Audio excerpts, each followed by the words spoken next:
Okay, good morning, everybody. Hope everybody's well. Happy Tuesday. Hope everyone's having an incredible day. We're talking about the concept of actions leading to actions.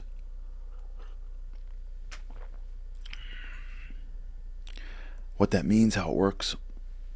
Where we left off yesterday was this idea about really what we're after is not the impact that we have on other people. Really what we're after is the internal growth into ourselves. So I want to delve a little bit further into that, because I think it's an important concept, because it drives us. So a person has a soul. Well, let's just delve into this together. Let's just settle in and go a little deep with God's help. Me and you have a soul. Now, what satisfies the soul is very different than what satisfies the body. The soul isn't satisfied with physical and material stuff, unless it's being used for spiritual reasons, right? Everything in this world that's material and physical can be used for something deeper, or it can be used for something much more on the surface. And that's what happens. You take things that are even the holiest, and you can very easily make it mundane and ruin it. Look what's going on with the world today. The relation between a man and a woman, the relationship between a husband and a wife, the relationship between a parent and child, the relationship between people. Just look at relationships across the world, and you can see just in your own mind the scale. Whereas you can take almost the same action and put it all the way into the world of holiness, how they interact, how they respect each other, how the physical is really enhancing the spiritual. And you could pull it to the other side of the world and make it completely broken and completely filled with selfishness and brokenness.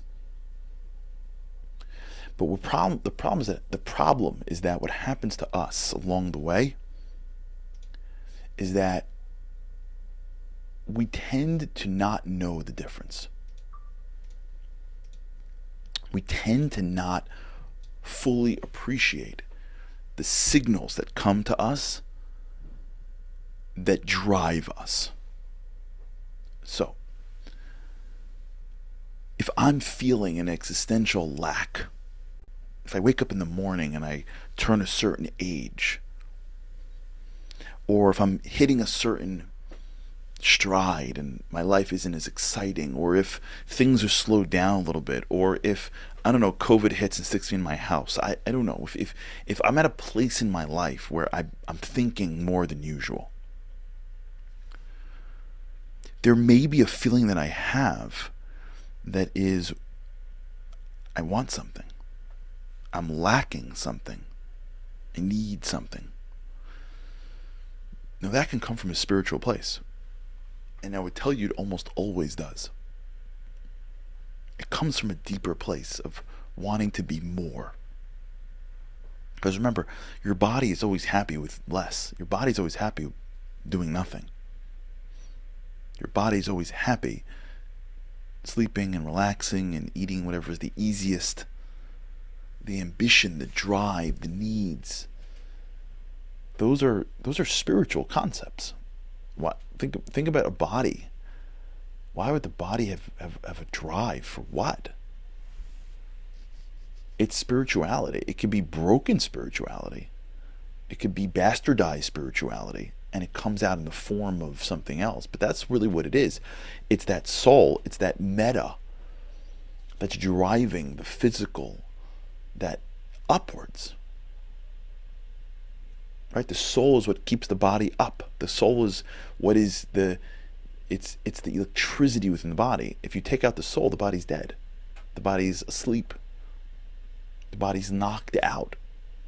Right? A real body, a material person is totally and completely, unwilling to do anything. No ambition. So the ambitious, the desires, that thing that drove you towards a resolution, that thing What energy drove you towards resolution? Why did you even think about doing a resolution? Why were you even thinking about changing your life? There are people that don't think like that. There's a lot of people that don't think like that. I don't know. It's New Year's. Who cares? They don't want to get better. What do they get better for? They're happy. They're not driven. If you're driven to something, or if you're seeing a disconnect between what you have and what you want, that's coming from somewhere. Where's that coming from? Your brain? Your brain's a computer. Your brain basically spits back whatever it gets put in. Where is it coming from? Your body? Your body wants to go to bed. It's coming from your soul. It's coming from this energy that is inside you, that is driving you. But we don't know how to decipher the soul. We haven't spent our life in spiritual analysis. Most people are living their lives and just surviving.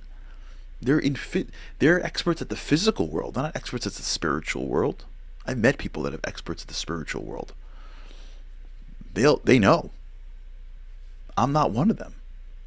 I don't know if you are, but if you spend most of your time trying to, live in this world, your expertise is in the material side of things. So when you have a feeling that is, I want more, how do we interpret that from a spiritual lens? We can't. We don't. It gets Google translated into our physical way of seeing the world. So the spiritual feeling of let's be more, as it comes down into my computer, called my brain, I only process that feeling as something else that I felt, which is let me have more. Let me be more materially successful. Because that's what I feel like whenever I get that feeling. I don't know how to interpret that feeling at its core. I don't know how to go back to its origins. All I know is that I get this sense that I want to be more, I want to grow, I want to change, I want to do something. I feel bad that I'm not enough. I get all these feelings, and I don't know how to process them at their root cause. I don't have a microscope. I don't have an X-ray machine. I don't have an MRI. I'm a regular dude. I'm just looking at you. I don't know what's inside you. So when I get this feeling, it gets processed into a physically focused machine called my mind, and what spits out is the same probable goals that I had 15, 20 years ago. So a lot of our goals are either the things that we've always wanted to accomplish but we haven't, or things that our friends, family, and people around us are accomplishing that we think we should have. That's a conversation with my family a lot. Whenever you want something, you have to always, and we're all guilty of that, you always have to ask yourself, where did the desire come from? Usually it's because everyone else has it. But who says that what everyone else has is right? You go to this school, and in this school everyone's wearing this or doing this or playing with this toy, and all of a sudden, like, the kid comes home and wants that thing, but then their sibling in a different school with different things that they like, how come one has a natural desire for it? Because it's what your brain sees. So one of the things that's so critical as we really delve deeper and understand just why the reward of an action is an action is understanding that the desire that we had in the first place really is stemming from something much deeper than that which gets manifest once the desire comes into our minds. So this inner desire that I have is much deeper and more meaningful and more purposeful than what it translates to as, I want to do this. I want to be healthier. I want to whatever. Even the more deeper stuff. I want to be kinder. That's closer to the soul, but still, it comes from somewhere.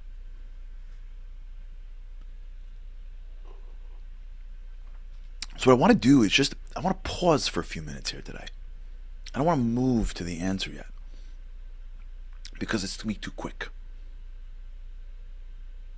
I want to just stay for a minute and understand what's really the implications here. That our life and the potential that we have, there's a disconnect. That's why, if you look into the Bible, you'll see that many times a person has his name mentioned twice. At the binding of Isaac, God refers to Abraham and he says, Abraham, Abraham. And the reason the commentators tell us is because Abraham reached such a high level. He reached his potential at that moment. So the Abraham that he was and the Abraham that he could be was the same. Right? There's two versions of us. There's who we are and who we could be. And our soul contains the potential of who we could be. It's built in. We have the energy for it. We've been given all the resources, so to speak, the inner resources that we need to be who we're supposed to be. Now we got to know how to pull it out and use it. But we got it already. And we know it because every time we close our eyes, we feel it. Every time you have a moment, you feel it. Whenever you have these highs or lows, when you have a moment of introspection, you feel it. That's why you want to do something that I don't want to do, and vice versa. Everyone has their thing because everyone's got the potential that they have to go out and get. But understand that that is a spiritual thing that came from a holy place. Ambition comes from a holy place. It's how we get up in the morning. It's desire. In Hebrew, it's called a ratzon. It is at the core of who we are. The desire. Right? That inner desire of something that is an intangible energy force moving us and propelling us to more. That's spiritual. And we just got to, for a moment today, recognize, and tomorrow we'll delve in, but to recognize that what happens to us is that as that desire flows from our soul through our brains, it gets translated into a physically minded way of seeing the world. And what happens to us is that we do the thing, and then we go out into the world waiting for the impact to hit us. And when the impact hits us, it never really lasts because it's not the impact that we're looking for. Right? We're looking to be more of ourselves. We're looking to be a greater version of ourselves. We're not looking to have somebody else or something else come into our lives. Having doesn't feel as spiritually satisfying as being.